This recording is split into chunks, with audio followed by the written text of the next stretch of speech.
ជំរាបសួរអ្នកគ្រូក៏ដូចជាសួស្តីដល់អ្នកគ្នា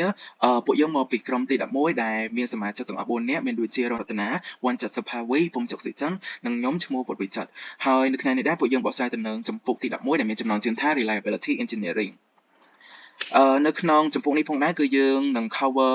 topics ចំនួន5ធំៗដែលមានដូចជា availability និង reliability ហើយទី2 reliability requirements ទី3 fault tolerant architectures ទី4 programming for reliability ហើយនិងចុងក្រោយ reliability measurement ចឹងដើម្បីកុំឲ្យខាត់ពេលវេលាយូរយើងចាប់ផ្ដើមចូលដល់ការបកស្រាយយើងទាំងអស់គ្នាមុននឹងយើងដឹងថា software reliability នឹងជាអីគេយើងគួរតែដឹងពី key term របស់ reliability បើយើងនិយាយឲ្យស្រួលស្ដាប់ទៅបើសិនបើយើងនិយាយពីវត្ថុមួយដែល reliable មានន័យថាវត្ថុមួយហ្នឹងគឺដំណើរការល្អមែនតើគ្រប់ពេលវេលាហើយអត់ងាយស្រួលនៅក្នុងការ fail ទេអញ្ចឹងបើយើងបូក software បន្ថែមទៀត software reliability គឺសំដៅទៅលើ software មួយដែលមានដូចជា programs application ជាដើមហ្នឹងតើវាដំណើរការល្អដល់កម្រិតណាដោយគ្មានការផ្ដោតជំនួយ errors ឬក៏កំហុសណាមួយដែលធ្វើឲ្យយើងគួរឲ្យកត់សម្គាល់អញ្ចឹងហើយជាធម្មតាឯងអ្នកដែល customer ដែលគាត់ប្រើប្រាស់ software ហ្នឹងគាត់តែងតែរំពឹងថា software របស់គាត់ហ្នឹងគឺដំណើរការ smooth ដំណើរការទៅល្អប៉ុន្តែក៏យើងមានករណីលើកឡើងខ្លះដែរដូចជាprogram ឬក៏ application ខ្លះដែល design មកអត់សូវ complex អញ្ចឹងដូចជា game ឬក៏ simple app មួយចំនួនហ្នឹងបើទោះបីជាមាន error មួយចំនួនក៏ដោយក៏ user គាត់លើកលែងឬក៏គាត់អូខេដែរប៉ុន្តែដូចជា application មួយចំនួនដែលយើងហៅថាជាការ design នៅក្នុងប្រព័ន្ធដែលស្មុគស្មាញ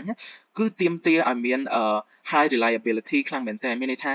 ទាមទារឲ្យមានភាពទុកចិត្តនៅក្នុង program នៅក្នុង system ហ្នឹងខ្ពស់មែនទែនបើមិនអញ្ចឹងទេធ្វើឲ្យ program ហ្នឹងfault ហើយធ្វើឲ្យមានបញ្ហាធំដូចជានៅក្នុង medical system ដែលយើងនិយាយអំពីវិស័យសុខាភិបាលអញ្ចឹងដូចជាការគ្រប់គ្រងនៅសម្ភារៈពេទ្យឬក៏ការគ្រប់គ្រងការវិភាគអ្នកជំងឺតែមានកំហុសអីតិចតួចធ្វើឲ្យមានបញ្ហាធ្វើឲ្យវិភាគរោគរបស់អ្នកជំងឺហ្នឹងអត់បានត្រឹមត្រូវទេហើយនៅក្នុង telecommunications និង power system ក៏ដូចគ្នាដែរក៏ទាមទារឲ្យមាន high reliability ដូចគ្នាដូចជាទូរស័ព្ទឬក៏ internet electricity យើងប្រើប្រាស់រាល់ថ្ងៃអញ្ចឹងតែមានបញ្ហាអីមួយអញ្ចឹងធ្វើឲ្យផ្អាកដំណើរការហើយវាប៉ះពាល់ខ្លាំងមែនទែនហើយជាពិសេសទាក់ទងទៅនឹងការគ្រប់គ្រងវិស័យនៅលើអាកាសដូចជាយានអវកាសជាដើមតែមានបញ្ហាអីមួយហ្នឹងឬក៏ system មួយវា low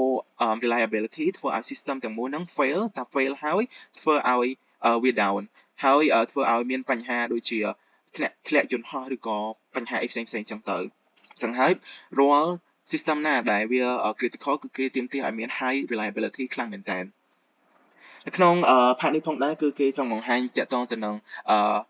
កំហុស error ហើយនិងភាពបរាជ័យដែលយើងមាន4ធំតែទី1យើងផ្ដោតទៅលើ human error ឬក៏ mistake ដែលផ្ដោតទៅលើកំហុសរបស់មនុស្សរបស់យើងផ្ទាល់អញ្ចឹងនៅពេលដែលយើង design program អីមួយឬក៏ system អីមួយយើងតែងតែចង់ឲ្យ system យើងហ្នឹងគឺកុំឲ្យមាន error ឬក៏អីទេប៉ុន្តែនៅពេលដែលយើងខ្វះចំណុចខាតជ្រុងជ្រោយណាមួយវាធ្វើឲ្យ system របស់យើងហ្នឹងមាន error ដូចគេនិយាយថាដំរីជើង4คงមានភ្លាត់អ្នកប្រាជ្ញចេះស្ទាត់คงមានផ្លិចអញ្ចឹងណាអញ្ចឹងហើយបានគេទាមទារឲ្យយើងយកចិត្តទុកដាក់មែនទែននៅក្នុងការ design ហ្នឹងឧទាហរណ៍ជាក់ស្ដែងនៅក្នុងការគ្រប់គ្រងប្រព័ន្ធអាកាសធាតុ programmer ម្នាក់គាត់ភ្លេចថាបន្ទាប់ពីម៉ោង11ដែលយើងសរសេរ 23.00 ហ្នឹងនៅពេលដែលយើងចង់update ម៉ោងបន្តទៀតយើងបូកថែមួយត្រូវអត់អាហ្នឹងគឺវាដំណើរការទូទៅប៉ុន្តែយើងមានលក្ខខណ្ឌពិសេសបើសិនបើវាដល់ម៉ោង 23.00 វាអត់អាចបូក1បានទេបើសិនបើយើងបូក1ទៀតវាឡើង 24.00 ដែលអត់មានម៉ោងនៅក្នុងហ្នឹងទេអញ្ចឹងវាត្រូវ reset មកដល់ 00.00 វិញដែលប៉ុន្តែដោយសារតែកង្វះខ្វះខាតការគិតពិចារណារបស់ programmer ហ្នឹងធ្វើឲ្យដំណើរការនៃម៉ោងទាំងមូលហ្នឹងគឺវាដំណើរការខុសប្រក្រតីអញ្ចឹងដែលធ្វើឲ្យប្រព័ន្ធទាំងមូលហ្នឹងវាដំណើរការ error ហើយទី2គឺយើងនិយាយអំពី system fault អញ្ចឹងតែមាន mistake ឯងវាមាន fault ហើយធ្វើឲ្យ system ទាំងមូលហ្នឹងគឺវាដំណើរការខុសប្រក្រតី right នៅពេលដែល system ត្រូវបានប្រាប់ឲ្យធ្វើអីមួយខុសឬក៏អីអញ្ចឹង system ទាំងអស់ហ្នឹងគឺដំណើរការខុស automatic ហ្មងហើយដែលធ្វើឲ្យមាន system error ហ្នឹងហើយចុងក្រោយ system failure ដែលធ្វើឲ្យមានភាពបរាជ័យនៅក្នុង system ទាំងមូលអញ្ចឹងតែវាដំណើរការខុសប្រក្រតីឬក៏អីធ្វើឲ្យ system ទាំងមូលហ្នឹងគឺវាអត់ដំណើរការទេគឺវាដើរខុសទាំងអស់មកដូចយើង set ម៉ោងអញ្ចឹងចំណុចហ្នឹងមានតែប៉ុណ្្នឹងទេបន្ទាប់មកយើងចូលដល់ slide បន្ទាប់ដែលគេនិយាយអំពី fault ហើយនិង failures កំហុសនិងភាពបរាជ័យអញ្ចឹងអាពីរហ្នឹងគឺវា interconnect គ្នាវាតាក់ទងនឹងគ្នាតើតើមានកំហុសបាទមានភាពបរាជ័យអញ្ចឹងកំហុសយើងផ្ដោតយើងសំដៅទៅលើកំហុសនៅក្នុងការសរសេរកូដអីមួយអញ្ចឹងទៅហើយភាពបរាជ័យនៅពេលដែលអាកូដដែលយើងសរសេរខុសហ្នឹងវាផ្ដោតជូននឹង output ដែលយើងអត់ចង់បានដែលវា wrong ប៉ុន្តែនៅក្នុងនោះដែរគេថាមិនមែនរាល់កំហុសទាំងអស់ធ្វើឲ្យមានភាពបរាជ័យទេដោយផ្អែកទៅលើពីកថាធំគឺនៅពេលដែល system ហ្នឹងនៅពេលដែលយើងមានកំហុស system ហ្នឹងគឺវាកែកំហុសហ្នឹងដោយខ្លួនឯង automatic ហ្មងដូចយើងសរសេរកូដអញ្ចឹងគឺវាមានប្រើជា suggestion ឬក៏លោកជាសញ្ញាកំហុសមកយើងដឹងអញ្ចឹងទៅហើយទី2គឺនៅពេលដែលកូដជាធម្មតាទៅកូដយើងសរសេរខុសវាអត់រ៉ាន់ចេញឲ្យយើងហ្មងអញ្ចឹងនៅពេលដែលវាអត់រ៉ាន់ចេញយើងដឹងថាអូខេខុសកន្លែងណាយើងទៅ recheck មើលម្ដងទៀតអញ្ចឹងទៅអាហ្នឹងគឺវាជាអញ្ចឹងបានគេនិយាយថាមិនមែនប្រកកំហុសទាំងអស់ធ្វើឲ្យមានភាពបរាជ័យនោះទេហើយerror ក៏ដូចគ្នាដែរ error ក៏អត់ lead ឲ្យ system ទាំងមូលហ្នឹងបរាជ័យដែរដោយសារអីដោយសារតែ error ហ្នឹងត្រូវបាន correct ដោយគេហៅថា built-in error detection ឬក៏ discovery ហើយមួយទៀតភាពបរាជ័យក៏ត្រូវបានគ្រប់គ្រងដោយ built-in protection facility ផងដែរអញ្ចឹងទៅវាអត់ error ហ្នឹងគឺអត់ងាយ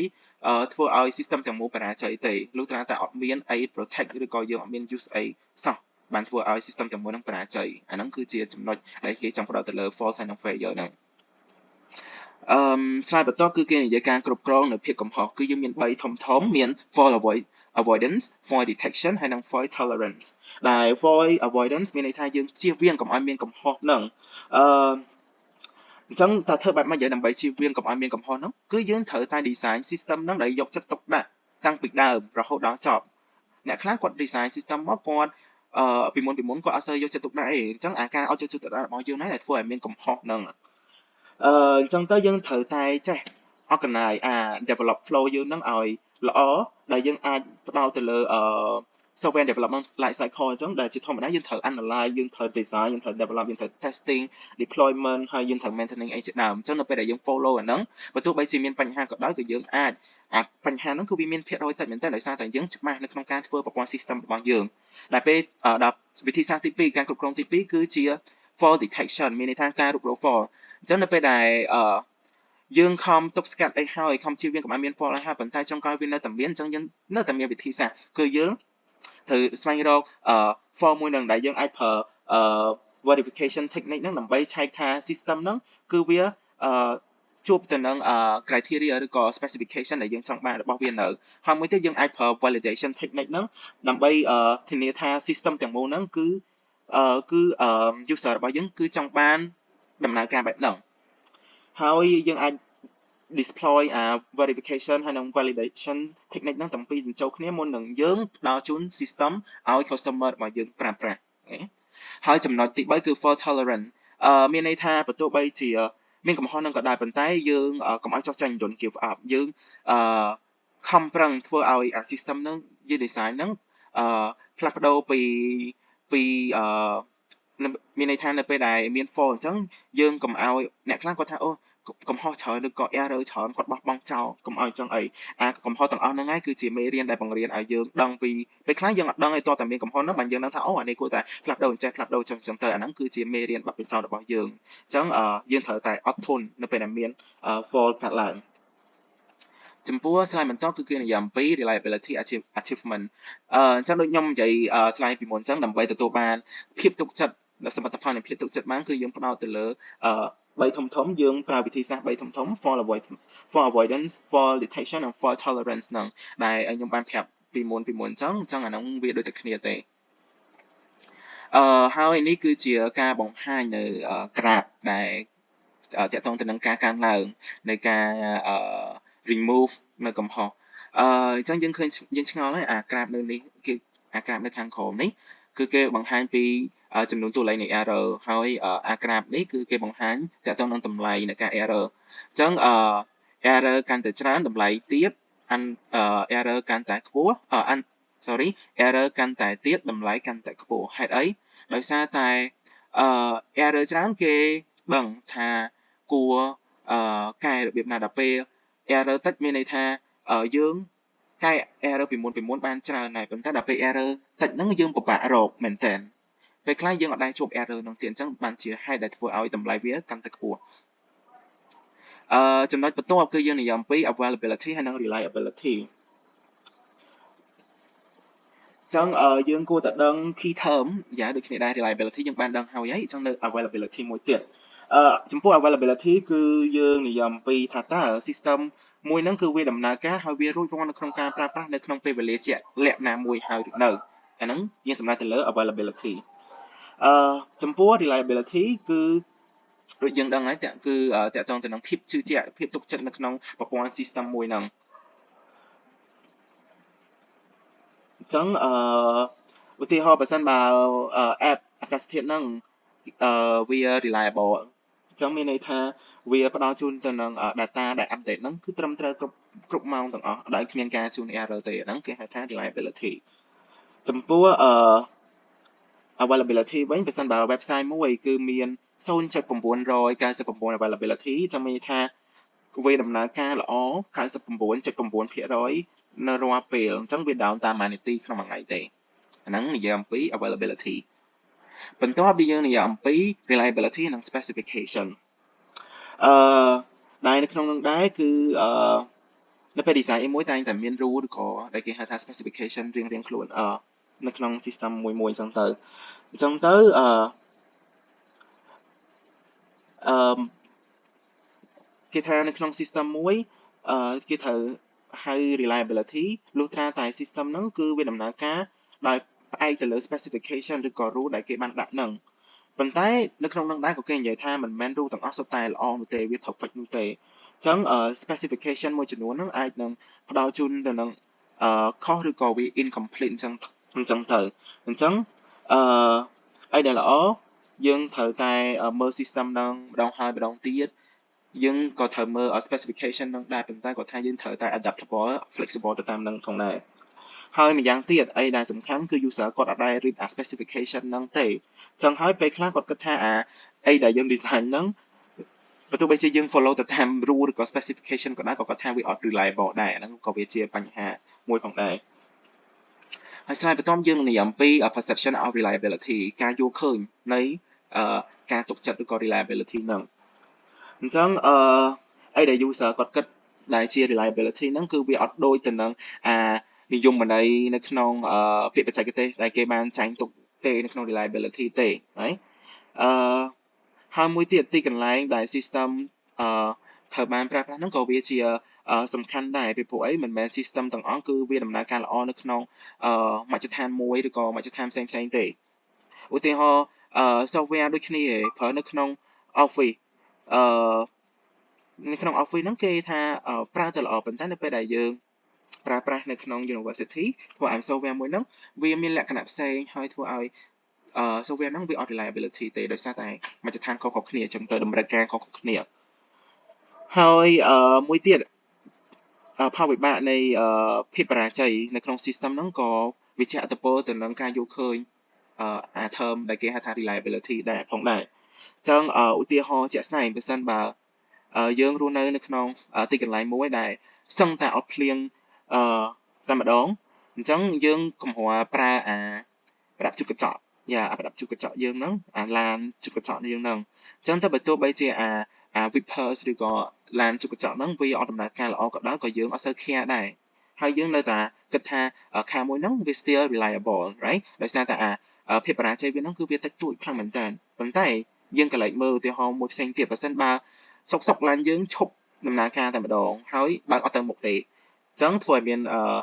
បញ្ហាធំអញ្ចឹងធ្វើឲ្យ user ហ្នឹងឬក៏អ្នកដែលប្រើប្រាស់ឡានហ្នឹងក៏គិតថា function ឬក៏ឡានហ្នឹងអត់អាចជឿទុកចិត្តបានទេពីព្រោះអីបើទៅសុកវាខុសអាហ្នឹងជាកត្តាដែលជាឥទ្ធិពលនៃការយល់ឃើញរបស់ reliability របស់គាត់ចំពោះបន្ទាប់គឺគេនិយាយអំពី system មួយដែលជា input និង output mapping អញ្ចឹងយើងអាចមើលរូបនេះបានដែលជាធម្មតាយើងត្រូវមាន input សិនដើម្បីខ្លាយបានជា output យើងត្រូវមាន input set សិនហើយពេលខ្លះ input របស់យើងហ្នឹង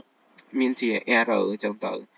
មុននឹងយើងបានចូល input គឺយើងត្រូវការឆ្លងកាត់ program សិន programming developing agent សិនតទៅយើង program អីហើយវាចេញមក output អញ្ចឹងតា input យើង error ផ្ដល់ output ហ្នឹងក៏ error ដូចគ្នា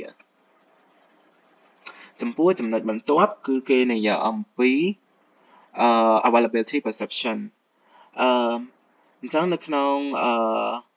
slide ហ្នឹងដូចយើងបានដឹង availability មានន័យថាតើ system ហ្នឹងគឺវាដំណើរការហើយវា រួចរាល់ហើយនៅក្នុងការប្រើប្រាស់អត់ហើយជាទូទៅគេ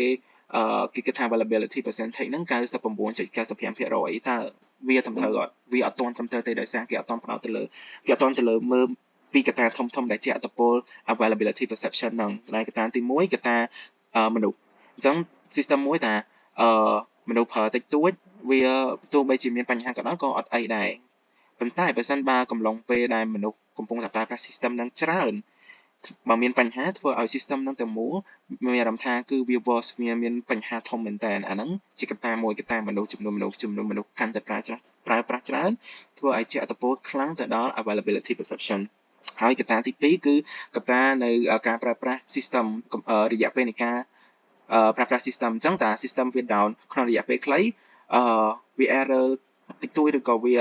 អីអញ្ចឹងអាហ្នឹងអត់អីប៉ុន្តែតាចាប់ផ្ដើមពី3ម៉ោងឡើងទៅហើយអញ្ចឹងធ្វើឲ្យប៉ះពាល់ទៅដល់ perception availability នៃការរបស់ user ហ្នឹងអញ្ចឹងទី1ចំនួនមនុស្សទី2រយៈពេលនៃ down របស់ system ហើយ slide នេះដែរគឺគេនិយាយអំពី software usage pattern ចឹង possible output possible input ហ្នឹងវាមានច្រើនមែនតើដូចយើងក្នុងរូបអញ្ចឹងហើយយើងមាន user 3នាក់ user ទី1 user ទី2 user ទី3អញ្ចឹង user នីមួយៗហ្នឹងគាត់ប្រើប្រាស់ខុសគ្នាគាត់នឹងអាចបញ្ចូល input ខុសៗគ្នាដែលយើងឃើញuser ទី2ហ្នឹងគាត់បញ្ចូល input ហ្នឹងដែលធ្វើឲ្យមានerror input ច្រើនអញ្ចឹងធ្វើឲ្យអា system ហ្នឹងគឺវា error ឧទាហរណ៍បើសិនដូចយើងបញ្ចូល password អញ្ចឹងណាយើងបញ្ចូល password ខុស2 3ដងដល់4 5ដងធ្វើឲ្យ system ហ្នឹងវាចាប់ error ឲ្យនឹងscope ឬក៏ពេលវេលាយើងចាំ1នាទីឬក៏អីអញ្ចឹងទៅអាហ្នឹងក៏វាជាកត្តាដែលជាឲ្យមាន error ផងដែរចំពោះ slide បន្តគឺយើងនិយាយអំពី reliability in use នៅក្នុងនេះផងដែរគឺគេចង់និយាយថាបើសិនបើយើងមាន error ឧទាហរណ៍យើងមាន error 10% នៅក្នុង program យើងអញ្ចឹងតាមពិត10% ហ្នឹងយើងអត់ចាំបាច់ remove វាចេញទេពេលខ្លះវាអត់ necessary ទេដោយសារតែកំហុសខ្លះវាគឺជាផ្នែកមួយវាគឺជាផ្នែកនៅក្នុង program ទេវាកំហុសក្នុងការយកទៅប្រើប្រាស់ហើយអញ្ចឹងពេលខ្លះកំហុស10% ដែលយើងឃើញហ្នឹងគឺវាអត់ចេះជាបញ្ហាអីធំដុំទេហើយuser ហ្នឹងគាត់តែងតែរៀនដើម្បីជៀសវាងការប្រើប្រាស់ផ្នែកទាំងអស់ហ្នឹងនៅក្នុង program ហ្នឹងដោយសារគាត់ដឹងថាផ្នែកទាំងអស់ហ្នឹងវាធ្វើឲ្យមានបញ្ហាអញ្ចឹងទៅអញ្ចឹងសរុបមកមិនមែនកំហុសទាំងអស់វាជាឥទ្ធិពលដល់អ្នកប្រើប្រាស់ទេអ្នកប្រើប្រាស់គាត់អាចwork around មានន័យថាគាត់ធ្វើការទៅនៅបញ្ហាជុំវិញបញ្ហាទាំងអស់ហ្នឹងអញ្ចឹង program ហ្នឹងគឺវានៅតែ reliable ទោះបីជាវាមានបញ្ហាអីតិចតួចឬក៏អីក៏ដោយនៅក្នុង slide បន្តគឺយើងនិយាយអំពី reliability requirement ជាធម្មតាគឺនៅក្នុង system មួយតែងតែមាន requirement ហើយអញ្ចឹងទៅនៅក្នុងនឹងឯងគឺយើងមាន3ធំដែលទី1គឺយើងនិយាយអំពី functional reliability requirement អញ្ចឹងវាត្រូវតែ system មួយវាត្រូវតែ follow ទៅតាម rule ឬក៏ feature ដែលដើម្បីធ្វើឲ្យ system ហ្នឹងជៀសវាងនៅបញ្ហាមួយចំនួនអញ្ចឹងទៅឬក៏មួយទៀតអាចស្វែងរកបញ្ហាបានយ៉ាងលឿនហើយធ្វើឲ្យ keep process នៃការ working ហ្នឹងគឺវាដំណើរការទៅ smooth អត់សូវមានបញ្ហាទេហើយទី2គឺនិយាយអំពី software reliability requirement អញ្ចឹងវិធីសាស្ត្រ requirement នេះផងដែរគឺជួយ system ដោះស្រាយជាមួយនឹង hardware failure ដូចជា broken device អីចឹងឬក៏ user mistake ដូចជាការ click ប៊ូតុងខុសអីចឹងជាដើមហើយទី3គឺនិយាយអំពី non functional reliability requirement ដែល requirement ទាំងអស់ហ្នឹងគឺជួយ limit ថាដើម្បីបង្ហាញថា reliable តែនៅក្នុង system ហ្នឹងគឺគួរត្រូវទុកចិត្តដោយវិធីសាស្ត្រណាឧទាហរណ៍នៅក្នុង system មួយហ្នឹងត្រូវតែមានតែ failure មួយទេដែលអាចអនុញ្ញាតបានក្នុងមួយខែអីចឹងទៅហើយ system ហ្នឹងត្រូវដំណើរការល្អ 99.9% គ្រប់ពេលវេលាអីចឹងទៅអាហ្នឹងគឺជា requirement ដែលគេហៅថា non functional requirement ចំពោះ slide បន្តគឺយើងនិយាយអំពី reliability matrix ចំពោះអញ្ចឹងយើងត្រូវដឹងថា reliability matrix ហ្នឹងគឺជាអីគេ reliability matrix ហ្នឹងគឺជាវិធីសាស្ត្រនៅក្នុងការវាស់វែងថាតើនៅក្នុង system មួយគឺវាអាចជាទុកចិត្តបានដោយរបៀបណាអញ្ចឹងពពួក reliability matrix ហ្នឹងគឺជួយឲ្យយើងយល់ដឹងឲ្យកាន់តែច្បាស់ទាក់ទងទៅនឹងក្នុង system មួយដំណើរការល្អហើយពេលណាដែលវា fail តើយើងធ្វើបែបម៉េចដើម្បីវាស់វែង reliability បានអញ្ចឹងដើម្បីវាស់វែង reliability បានគឺយើងត្រូវមើលទៅលើរយៈពេលប្រហែលដងដែល system ហ្នឹងគឺវា fail នៅពេលដែលយើងចាប់ផ្ដើមប្រើប្រាស់ហ្នឹងហើយមួយទៀតតើអឺចំនួនមនុស្សគឺប្រើប្រាស់ system ហ្នឹងមានប្រហែលអ្នកគាត់ប្រើប្រាស់ញឹកញាប់អត់ឬក៏ម្ដងម្កាលដែលគាត់ប្រើប្រាស់ system ហ្នឹងហើយកំឡុងពេលដែលគាត់ប្រើប្រាស់ហ្នឹងគឺមានរយៈពេលប្រហែលម៉ោងចាប់ពីប្រហែលម៉ោងចឹងទៅអាហ្នឹងគឺជាវិធីសាស្ត្រមួយសម្រាប់វាស់វែង reliability ចំពោះអញ្ចឹងគេនិយាយថាដើម្បីទទួលបាន result ល្អលទ្ធផលល្អយើងត្រូវតែមើល system ក្នុងរយៈពេលមួយដែលវែងគួរសមហើយ common metrics ដែលគេប្រើហ្នឹងគឺមាន3 probability of failure on demand ដែលបើអក្សរកាត់គេហៅ POFOD ហ្នឹងគឺសំដៅទៅលើតើ system ហ្នឹងគឺវាអាចនឹង fail ពេលណានៅពេលដែលយើងប្រើប្រាស់វាហ្នឹងហើយទី2គឺនិយាយអំពី rate of occurrence of failure ឬក៏ mean time to failure ដែលផ្ដោតទៅលើតើ failure ឬក៏ភាពបរាជ័យហ្នឹងគឺវាកើតឡើងនៅពេលណាជារឿយៗនៅពេលណាហើយក៏ដូចជាmaximum average time មធ្យមពេលវេលាជាមធ្យមហ្នឹងដែល system គាត់ដែល system ហ្នឹងវាដំណើរការមុនពេលដែលវា fail ហើយចុងក្រោយ availability ដែលតកតងទៅនឹង system វា working ហើយតែពេលណាដែលវា working ដូចជាឧទាហរណ៍បើសិនបើវា reliability វានឹង working ជាជំភាគ 99.9% អីចឹងទៅដែល slide ចុងក្រោយនៃការ present របស់ខ្ញុំគឺនិយាយអំពី probability of failure on demand ចឹង POFOD ដែលយើងដឹងហើយថាគឺជា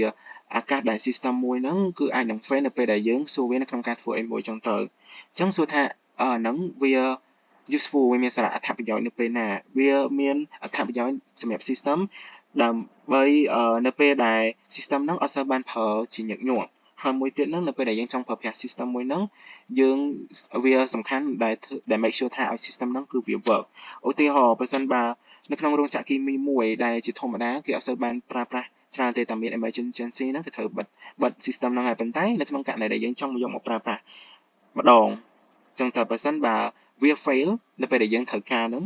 មានន័យថា result ហ្នឹងធ្វើឲ្យមានបញ្ហាគ្រោះថ្នាក់មែនតើអញ្ចឹងបានជាហេតុដែលធ្វើឲ្យគេប្រើប្រាស់ probability of failure on demand ហ្នឹងដើម្បីបានស្មើទៅនឹង system ដែលអត់សូវបានប្រើប្រាស់អញ្ចឹងការ present របស់ខ្ញុំមានតែប៉ុណ្្នឹងចំពោះ slide បន្ទាប់ឲ្យមិត្តភ័ក្តិរបស់ខ្ញុំគឺជាអ្នក present បន្ទាប់អរគុណអញ្ចឹងចំណុចបន្ទាប់ទៀតខ្ញុំនឹងនិយាយទៅនឹង rate of fall occurrence ឬក៏យើងហៅកាត់ថា ROCOF អញ្ចឹង ROCOF នេះគឺគេសម្រាប់ចង់ដឹងថាតើក្នុងកំឡុងពេលរយៈពេលប៉ុណ្នេះតើវាមាន failure ប្រមាណកើតឡើងឧទាហរណ៍ដូចជាគេនិយាយថា ROCOF នៃ 0.002 ហ្នឹងគឺចង់មានន័យថានៅក្នុងកំឡុងពេល1000 operational វានឹងមាន2 failure កើតមានឡើងហើយ ROCOF នេះដែរវាច្រើនគេប្រើទាក់ទងទៅនឹង system នេះគេប្រើ process ទៅលើលេខធំឬក៏ចង់បាន similar request ក្នុងរយៈពេលមួយដ៏ខ្លីហើយគេប្រើវាទៅលើ credit card processing system ឬក៏ airline booking system មួយទៀតគឺ reciprocal នៃ ROCOF គឺ mean time to failure ឬហៅកាត់ថា MTTF ហ្នឹងវាគឺជា reverse របស់ ROCF COM អញ្ចឹងគេប្រើវាទៅលើ system ណាដែលមាន transaction រយៈពេលយូរដូចជា CAD system ជាដើមចំណុចបន្ទាប់ទៀតគឺ availability អញ្ចឹង availability នេះគេចង់ដឹងថាតើ system ហ្នឹងវាអាច running ឬក៏វា available សម្រាប់យើងប្រើបានរយៈពេលប្រហែលនាទីឧទាហរណ៍ដូចជាគេនិយាយថា availability នៃ 0.998 អញ្ចឹងគេចង់មានន័យថា system មួយហ្នឹងវាអាចឲ្យ available រយៈពេលវាដំណើរការ work ហ្នឹង998 out of 1000ម៉ោងហើយគេប្រើវាច្រើនទៅលើ service ណាដែល24/7 system ហ្នឹងដូចជា telecom network ឬក៏ railway signaling system អានេះគឺជា availability specification ដែលយើងមើលទៅមាន availability 0.9អញ្ចឹងក្នុងកំឡុងពេល24ម៉ោងវាមានន័យថា1440នាទីហ្នឹង system ហ្នឹងវានឹងអត់ available រយៈពេល144នាទីចំពោះ 0.99 វិញអញ្ចឹងនៅក្នុងរយៈពេល24ម៉ោង system ហ្នឹងនឹងអត់ available រយៈពេល 14.4នាទីបើ 0.999 system ហ្នឹងវានឹងអត់ available រយៈពេល84 second ហើយបើសិនជាក្នុងកំឡុងពេល 0.9999 ទៀត system ហ្នឹងវានឹងអត់ available រយៈពេល 8.4 second ក្នុងកំឡុងពេល24ម៉ោងអញ្ចឹងមានន័យថាក្នុងមួយអាទិត្យវាសឹងតែប្រហែលជា1នាទីអីណាចំពោះ non functional reliability requirement វិញគឺគេចង់បង្ហាញប្រាប់យើងថាចង់ឲ្យយើងដឹងថាតើ system ហ្នឹងវា reliable កម្រិត reliable របស់វាប៉ុន្មានអញ្ចឹងទៅហើយនៅក្នុងនេះគឺភាគច្រើនគេប្រើ availability ត្រូវតែ 99.99% POFOD គឺត្រូវតែតូចជាង 0.0001 per demand អញ្ចឹង quantity reliability និង availability specification ត្រូវបានគេប្រើជាច្រើនឆ្នាំហើយនៅក្នុង safety critical system ប៉ុន្តែអត់សូវប្រើនៅក្នុង business critical system ទេចំណុចបន្ទាប់យើងនឹងនិយាយទាក់ទងទៅនឹង benefit នៃ reliability specification អញ្ចឹងវាមាន4ចំណុច benefit របស់វាទី1គឺវា help យើងឲ្យ stakeholder agree ទៅលើអីដែលត្រូវការទី2គឺនៅពេលដែល system ហ្នឹងវាទៅដល់ reliability target របស់វាវានឹងប្រាប់ tester ថា stop testing វាទី3គឺវាជួយវា help compare ប្រៀបធៀប design ឧទាហរណ៍ថាតើ design មួយណាដែលវា reliable ជាងអញ្ចឹងទៅចំណុចចុងក្រោយទៀតគឺវាធ្វើវា require for regulated industry ដូចជាខាងអាកាសចរខាង healthcare ឬក៏ nuclear ចំណុចបន្ទាប់គឺ specifying reliability requirement ចឹងនៅក្នុងចំណុចនេះយើងត្រូវយើងមាន3 rule នៅក្នុង mind របស់យើងទី1គឺកាលណាតែវា failure type វាផ្សេងគ្នាអញ្ចឹង level វាក៏ផ្សេងគ្នាដែរចំណុចទី2កាលណា system service ខុសគ្នា level ផ្សេងគ្នាដូចគ្នាហើយចុងក្រោយយើងត្រូវប្រកាសថាតើយើងត្រូវការ extreme reliability អត់ព្រោះពេលខ្លះmechanism ក៏អាច provide យើងក៏អាចផ្ដល់ឲ្យ reliable system service បានដែរចំណុចបន្ទាប់គឺ ATM reliability specification អញ្ចឹងនៅក្នុងចំណុចនេះគេត្រូវប្រកាសថា customer service ធ្វើការបានល្អ cash withdraw account information ហ្នឹងចំណុចទី2យើងត្រូវតែ record transaction ទាំងអស់ឲ្យត្រឹមត្រូវទៅក្នុង database ហើយចំណុចទី3យើងត្រូវតែ make sure ថាវា available នៅពេលណាដែល user ធ្វើការវាចំណុចបន្ទាប់គឺ ATM availability specification ដែរអញ្ចឹងចំណុចនេះគេ add បន្ថែមទៅលើថានៅក្នុង ATM network database គឺជា critical part មួយអញ្ចឹង database availability ត្រូវតែ 0.9999 អញ្ចឹងមានន័យថាក្នុងមួយអាទិត្យពីម៉ោង 7 ទៅម៉ោងពីម៉ោង 7 ព្រឹកទៅម៉ោង 11 យប់ហ្នឹងវាត្រូវតែ down time វាត្រូវតិចជាង1នាទីទៀតចំពោះចំណុចបន្ទាប់ ATM availability specification គឺនៅក្នុងហ្នឹងគេថា a single ATM អត់ត្រូវការវាឲ្យវា reliable មែនទេអញ្ចឹងនៅក្នុង machine មួយចំពោះ machine ATM មួយគឺអាចឲ្យវា down time ពី 3 នាទីបានហើយគេអាចអនុញ្ញាតឲ្យវា down time ពី 1 នាទីទៅ 2 នាទីក្នុងមួយថ្ងៃចំពោះ single ATM ចំណុចបន្ទាប់គឺ insulin pump reliability specification អញ្ចឹងនៅក្នុងចំណុចនេះ POFOD គឺវាសំខាន់ខ្លាំងហើយនៅក្នុងនេះគេមាន temporary failure មានន័យថា user គាត់អាច fix បានអញ្ចឹងគេអាចឲ្យវាមានមួយបាននៅក្នុង every 500 demand គឺអាចឲ្យវាកាត់ឡើងមានម្ដងអញ្ចឹងទៅចំពោះចំណុចមួយទៀតគឺ permanent failure ហ្នឹងគឺពេលដែលយើងត្រូវការ manufacturer ហ្នឹងគឺវាត្រូវតែគេអត់ចង់ឲ្យវាកើតមានឡើងហ្មងក្នុងមួយឆ្នាំហ្នឹងគឺវាត្រូវតែកម្រវាត្រូវតែ POFOD វាត្រូវតែតូចជាង 0.0002 ទៀតនៅបន្ទាប់គឺ functional reliability requirement អញ្ចឹងចំពោះ functional reliability requirement គឺដើម្បីឲ្យ system មួយវាកាន់តែ reliable កាន់តែខ្លាំងយើងត្រូវតែ add certain feature ទៅលើវាដូចជាទី1យើងត្រូវ check យើងត្រូវ stop ពេលណាដែល invalid input ទី2យើងត្រូវ recovery យើងត្រូវតែជួយ system របស់យើង recover វិញបន្ទាប់ពីវា error ហើយទី3គឺ redundancy អញ្ចឹងយើងត្រូវមាន backup system មួយសម្រាប់ help ហើយទី4គឺ process យើងត្រូវតែ follow good development practice ឬក៏និយាយស្ដាប់ទៅគឺយើងត្រូវតែ follow safe programming rules ចំណុចបន្ទាប់គឺ example នេះof functionality reliability requirement អញ្ចឹងក្នុងនោះមាន4ចំណុច AR 1គឺគេចង់និយាយថាយើងត្រូវតែ check input តើវានៅក្នុង range allow របស់យើងអត់ AR 2គឺចង់មានន័យថាយើងត្រូវតែមានឧទាហរណ៍ patient data របស់យើងត្រូវតែមាន copy file ឡើងពីរហើយយើងត្រូវតែ host វាទៅក្នុង building ផ្សេងគ្នាកុំ host វាទៅក្នុង building តែមួយទី AR 3គេចង់និយាយទៅលើថាយើងត្រូវតែប្រើ3 version នៃ software សម្រាប់សុវត្ថិភាពរបស់វា redundancy ហ្នឹងហើយ AR 4យើងត្រូវតែប្រើ safe programming languages ហើយនឹង using static analysis ចំណុចនេះគឺជា fault tolerant architecture មកដល់កន្លែង fault tolerant គឺនៅក្នុងfault tolerant នេះគេចង់និយាយថា sometimes ពួកយើងអាច stop failure បានទាំងអស់ហើយអញ្ចឹងគេត្រូវតែ design system មួយដើម្បីវានៅតែដំណើរការទោះបីជាមាន failure កាត់ឡើងឬក៏មានបញ្ហាអីកាត់ឡើងក៏ដោយអញ្ចឹងគេហៅវាថា fault tolerant ហើយវាមានសារៈសំខាន់មែនទែនសម្រាប់ plan យន្តហោះ nuclear reactor ហើយនិង service 24/7 ជាចំពោះ fault tolerant system architecture វិញគឺ system នេះគេប្រើ redundancy ហើយនិង diversity គឺវាសំខាន់មែនទែនគេបេះទៅលើពីរផ្នែកហ្នឹង redundancy ហ្នឹងវាគឺជា extra system សម្រាប់ ready to take over ចំពោះ diversity វិញគឺគេត្រូវប្រើ different design ពី system មួយទៀតអញ្ចឹងសម្រាប់ពីរហ្នឹងសម្រាប់ work នៅពេលណាដែលមានរឿងអី part មួយ fail អញ្ចឹងវានៅ work បានឧទាហរណ៍ដូចជា flight system គេតែងតែមាន backup computer របស់គេដែលគេប្រើប្រាស់ different software ហើយ hardware ទៀតចំណុចបន្ទាប់ protection system អញ្ចឹងនៅក្នុង protection system វាគឺជា safety backup វាធ្វើការជាមួយនឹង system ផ្សេងមួយទៀតដើម្បី help ទៅលើរឿងអីមួយកើតឡើងឧទាហរណ៍ដូចជានៅពេលរថភ្លើងបើចង់ឲ្យរថភ្លើងឈប់តើតែរថភ្លើងហ្នឹងវា run red light ហើយបើចង់ឲ្យ shut down reactor ករណីណា temperature ឬក៏សម្ពាធរបស់វាកាន់តែខ្ពស់ហើយវា monitor everything independently និង take សកម្មភាពភ្លាមemergency បើសិនជាយើងត្រូវការវានិយាយស្រួលស្ដាប់ទៅចប់ការងាររបស់វាគឺវាត្រូវតែ prevent disaster មុនពេលដែលមានរឿងអីកើតឡើងទប់ស្កាត់គ្រោះមហន្តរាយចំណុចបន្ទាប់យើងនិយាយទៅនឹង protection system architecture ចឹងបើមើលទៅតាមរូបហ្នឹងទៅគឺគេគណប្រាប់ថាតើ protection system ហ្នឹងវាបែបណាទេចឹងវាត្រូវប្រើ separate ពី main system ដើម្បីការពារហើយបើសិនជា main system fail ក៏វានៅតែ work បានដែរចំពោះ protection system functionality អញ្ចឹងគេចង់មានន័យថាតើ protection system អាចធ្វើអីបានខ្លះទីមួយគឺវា redundant មានន័យថាវាមាន extra part របស់វានៅក្នុងករណីណាមានបញ្ហាអី fail អញ្ចឹងទៅទីពីរគឺវាប្រើ different technology ពី main system អញ្ចឹងឧទាហរណ៍ថាបើសិនជាមាន system មួយមាន bug អញ្ចឹងអា system ហ្នឹងវាអត់មានបញ្ហាអីទេ system មួយទៀតអត់អីទេ also វាក៏ជា protection system ដែលគេ usually simpler ជាង control system ហើយគេត្រូវ spend more time testing វាដើម្បីឲ្យប្រកាសថាវា reliable enough ហើយ the goal របស់វាគឺវាត្រូវតែ prevent protection របស់វា protection system work ហើយវាត្រូវតែ prevent failure ឬក៏និយាយស្ដាប់ទៅវាត្រូវតែ make sure ថា when មានបញ្ហាអាសន្នអីកើតមានឡើងវាត្រូវតែ prevent រឿងហ្នឹងទាំងអស់ឡើងវាចូលខ្លួនទៅជំនួសទៅ help យកមក ជំរាបសួរអ្នកគ្រូខ្ញុំរតនាអញ្ចឹងខ្ញុំនឹងមកបញ្យល់តទៅតជាមួយនឹង self monitoring architecture វាគឺជា architecture ដែល system monitor ដំណើរការខ្លួនឯងនៅក្នុង system វាមាន channel ច្រើនដែលវាធ្វើការកណនីដូចគ្នាហើយបន្ទាប់មកវាប្រៀបធៀបនឹងលទ្ធផលនឹងបើសិនជាលទ្ធផលនឹងដូចគ្នានឹងចេញនៅក្នុងពេលដូចគ្នាដែរអញ្ចឹង system នឹងត្រូវបានគេសន្មតថាវាដំណើរការបានត្រឹមត្រូវប៉ុន្តែបើសិនជាលទ្ធផលនឹងខុសគ្នានោះវានឹងចាត់ទុកថាមានបរាជ័យហើយនឹងបញ្ចេញនៅ failure exception មកអញ្ចឹងឧទាហរណ៍ដូចនៅក្នុងរូបនេះអញ្ចឹងពេលដែល input value ទៅហ្នឹងវានឹងធ្វើការ splitter ហ្នឹងមានន័យថាគឺជា divide ឬក៏ concept ដែលគេបែងចែក something into multiple part ដូចជាអានេះអញ្ចឹងគឺបែងចែកជា2មានជា channel 1និង channel 2ហើយវានឹងធ្វើការ compare គ្នាបើសិនជាវាដូចគ្នានោះវានឹង output ក្នុងពេលដូចគ្នាប៉ុន្តែបើសិនជាវា compare ទៅខុសគ្នាវាមិនមានន័យថាអត់មាន output ហ្មងទេប៉ុន្តែគ្រាន់តែថាវានឹង raise ជា failure alert ហើយនឹងវាអាច continue but still redundancy level ដែល system នឹង designហើយសម្រាប់ចំណុចបន្ទាប់គឺយើងធ្វើមិនទៅយើងអាច make sure ថាអានឹងវា work អញ្ចឹង hardware នៅក្នុង channel ហ្នឹងគឺវាត្រូវតែខុសគ្នាដើម្បី avoid នៅ common mode hardware failure ហើយ software ក៏ត្រូវខុសគ្នាដែរដើម្បីកាត់បន្ថយកុំឲ្យ bug ដូចគ្នានោះវាឆ្លងចូលទៅក្នុង channel ទាំងអស់ហើយបើសិនបើ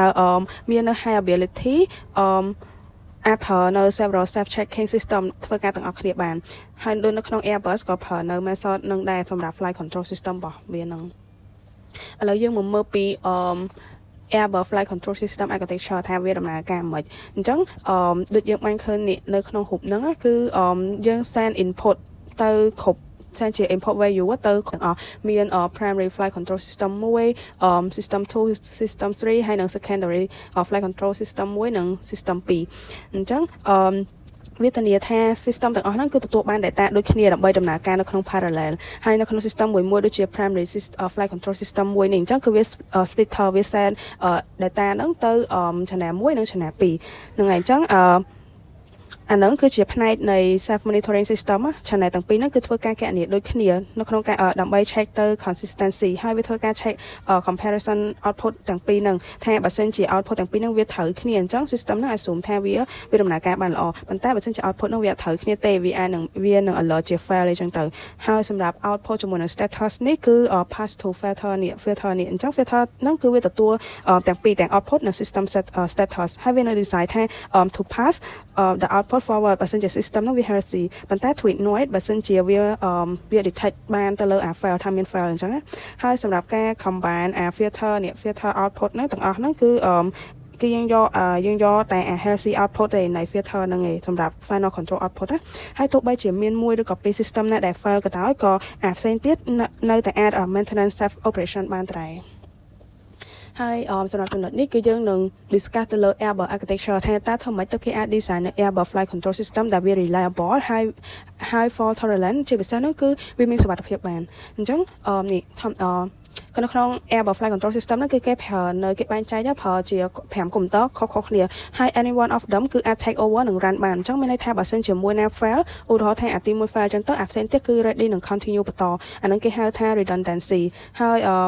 សម្រាប់ diversity គឺជា key to fault tolerant មានថា Airbus គឺអត់ប្រើប្រភេទនៃកុំព្យូទ័រឬក៏ software ដូចគ្នាសម្រាប់ system ទាំងអស់ហ្នឹងឯងអញ្ចឹងគេប្រើនៅ diversity hardware និង software អាហ្នឹងវា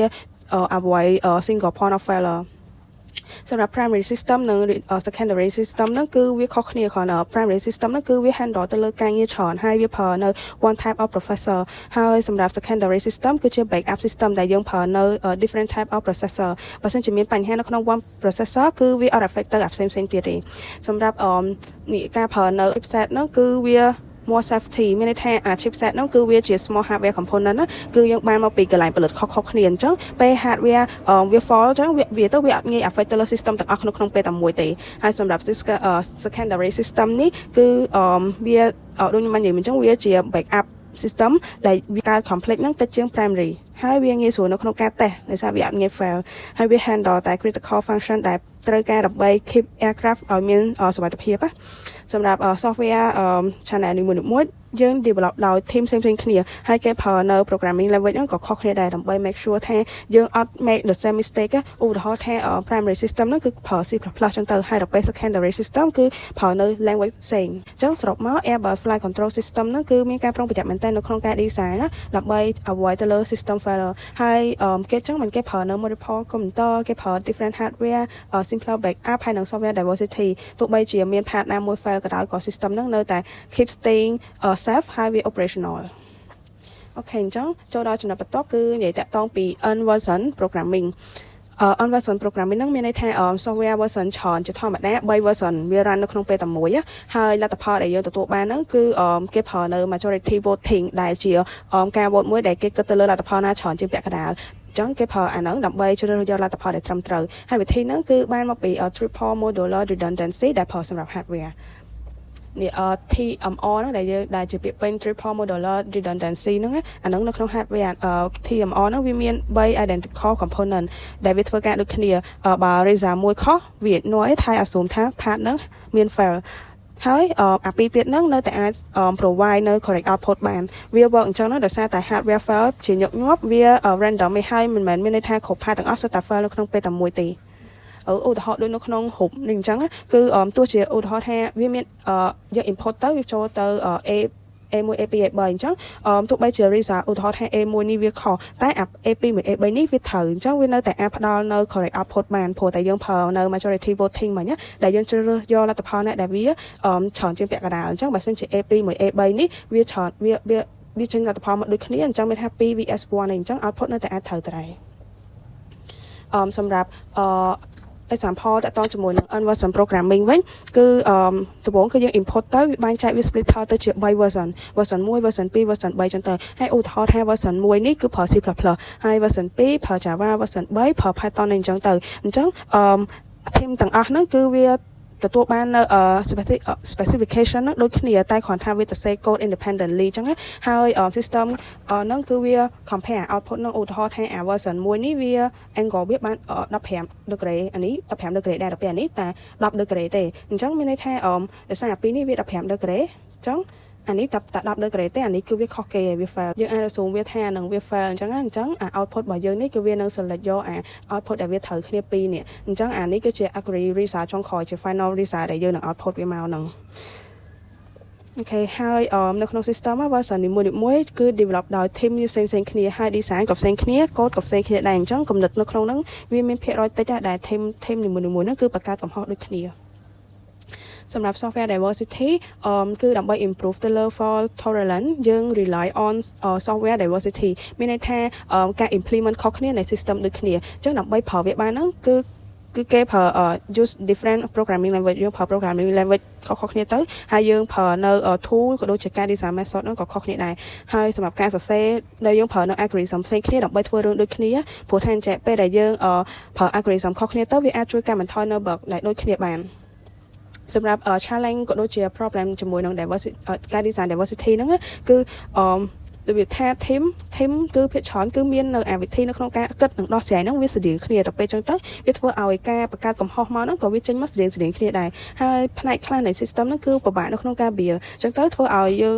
អាចនឹងធ្វើឲ្យមានកំហុសអីចឹងហើយ original specification ហ្នឹងគឺវាខុសនៅពេលដែលអាហ្នឹងវាខុសទៅ version ទាំងអស់ហ្នឹងក៏វាខុសទៅតាមនឹងដែរហ្នឹងហើយចឹងដើម្បីកាត់បន្ថយបញ្ហាហ្នឹងបានយើងអាចប្រើនៅ specification ដែលច្រើនជាងមួយវិធីទៅគឺ more than one wayសម្រាប់ specification dependency គឺទាំង on version programming និង self monitoring system គឺសុទ្ធតែពឹងផ្អែកទៅលើ specification អញ្ចឹងបើសិនជា specification នឹងខុស the whole system នឹងក៏អាចនឹងខុសដែរវា be fail ដូចគ្នា yes អញ្ចឹង software specification វាពិបាក validate ជាង hardware ហើយវាក៏ស្មុគស្មាញជាងដែរមានខ្លះគឺប្រើនៅ specification ខុសគ្នាដើម្បីបង្កើតជាដែលបង្កើតពី user requirement ដូចគ្នាសម្រាប់ improvement នៅក្នុង practice នៅក្នុងទ្រឹស្ដីបើសិនជាបើ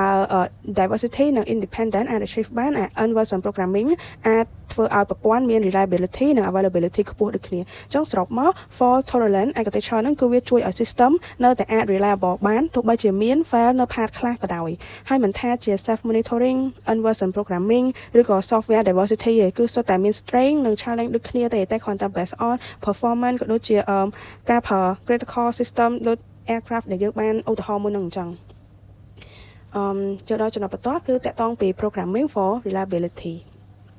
អញ្ចឹងយើងធ្វើមកទៅអាចទៅ say នៅ program ដែលវា more dependable ហើយ less likely to fail អញ្ចឹង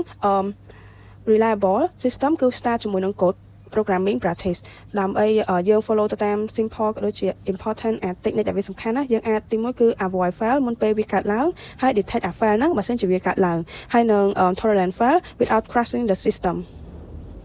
អញ្ចឹងឥឡូវយើងមកមើលពី key guideline សម្រាប់ dependable programming វាមានទាំងអស់8នេះប៉ុន្តែឥឡូវយើងចូលដល់ចំណុចទី1សិនអូខេចំណុចទី1គឺតកតងពី limit the visibility of information in program អាហ្នឹងគឺជាផ្នែកមួយនៃ program របស់យើងគួរតែ access បានតែ data ណាដែលត្រូវការបានហើយព្រោះថាអញ្ចឹងយើង prevent ទៅលើការដែលយើងកែឬក៏ផ្លាស់ប្ដូរដោយចែកដនឬក៏អត់បានព្រៀងទុកទៅលើ data ដែលយើងអត់ពាក់ព័ន្ធអញ្ចឹងនៅពេលដែលយើងត្រូវការប្រើហ្នឹងគឺយើងប្រើតែចូល access តែ data ណាដែលយើងត្រូវការបានហើយថ្មីដើម្បីអាចធ្វើអញ្ចឹងបានគឺយើងប្រើនៅ abstract data type ដែលយើងអាច interact ជាមួយវាតាមរយៈ function ផ្ទាល់ដូចជា get ឬក៏ put អីអញ្ចឹងណា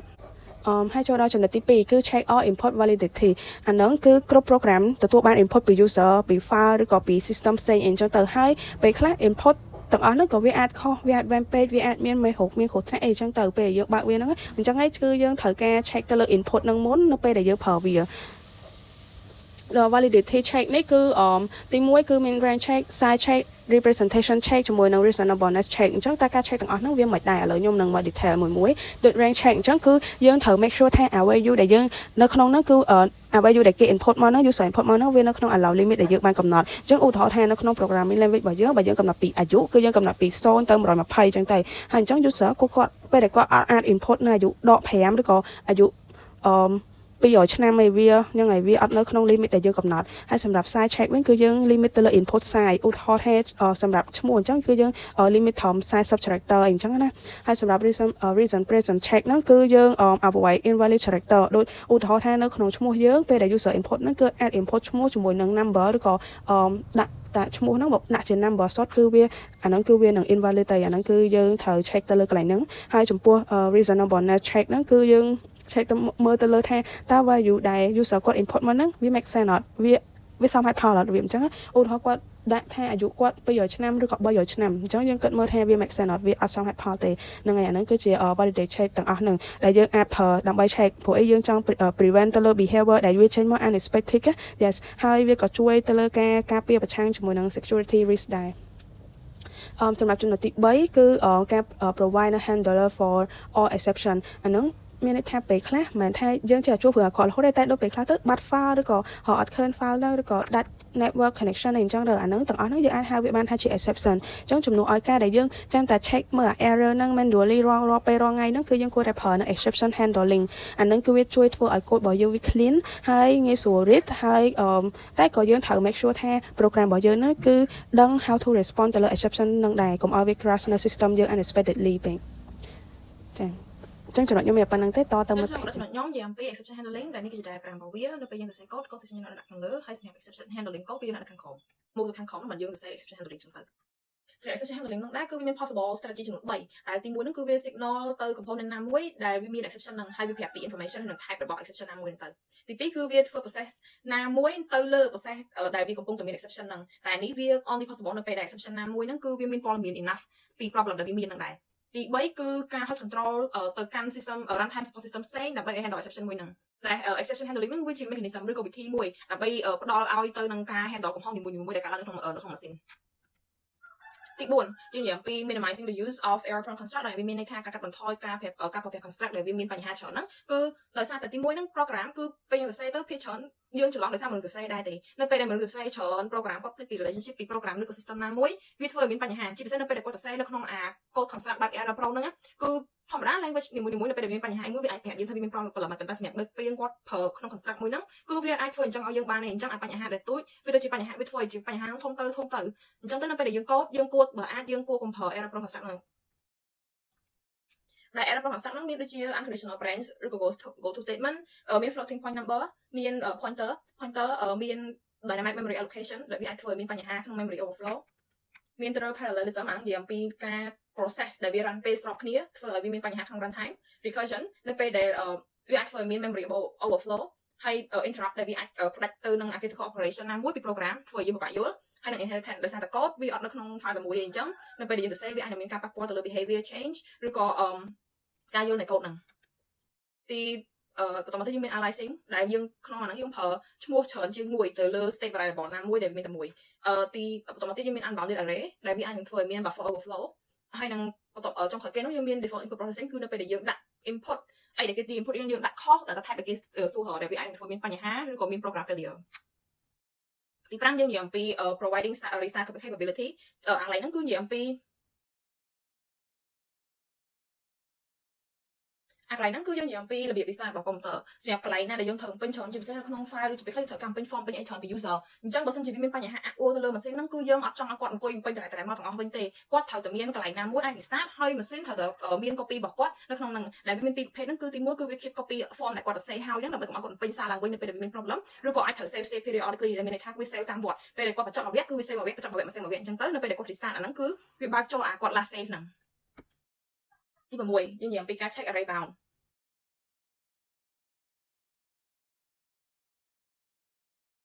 នៅក្នុង program language ដូចជា C ហ្នឹងគឺវាងាយក្នុងការយើង address កន្លែងណាដែលជាកន្លែង memory ដែលវានៅ copy range របស់ array នៅក្នុង program language ដូចជាភាសា C យើងអាច address memory ដែលវានៅក្រៅ range របស់ array declaration បានអញ្ចឹងទៅវាធ្វើឲ្យវាមានពាក្យថា bounded buffer ដែលនៅពេលដែល attacker គាត់ចង់គាត់ទៅសេកូដណាមួយដែលគាត់ចង់ឲ្យវា code program របស់យើងហ្នឹងដោយការទៅសេខុស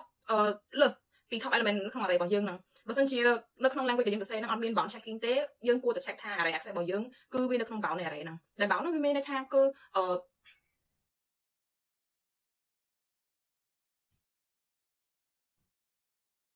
ទី6យើងនិយាយអំពីការ check array bounds ដែលក្នុងដូចជាឧទាហរណ៍ក្នុង program C language អញ្ចឹងវាយើងអាច address memory ណាមួយដែលវានៅក្រៅ range ដែលយើងដាក់ឲ្យតាម array បានអញ្ចឹងទៅអាហ្នឹងនៅពេលយើងធ្វើអញ្ចឹងគឺវាមានឡើង phenomenon មួយគេហៅថា bounded buffer ដែល bounded buffer ហ្នឹងវាជា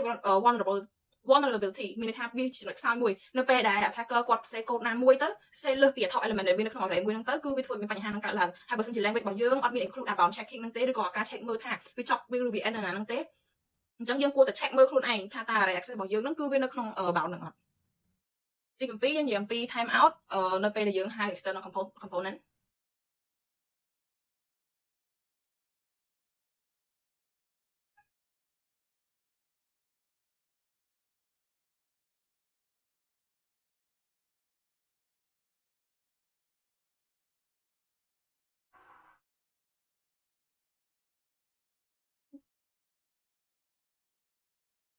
អូខេអញ្ចឹងទី7ចូលដល់ time out អាហ្នឹងនៅពេលដែលយើងមាន system ច្រើននៅពេលដែលយើងត្រូវហៅរបស់ hopper ពី